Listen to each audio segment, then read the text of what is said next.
Hi everyone, today we will talk about how to fix WhatsApp not responding.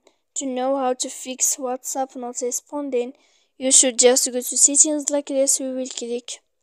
After that, in this page, you will go to apps, default apps, app settings. When you will see this list, you will go down to find the application of WhatsApp here. And when you will see this page, you will click for stop. When you will end this, you will enter to storage. After that, in this page, you will click clear cache, and then you will go to clear data.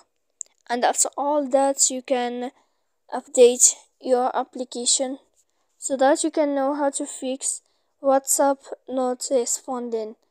So please don't forget to support us by like and subscribe. See you next time in another video, and thank you for watching this video.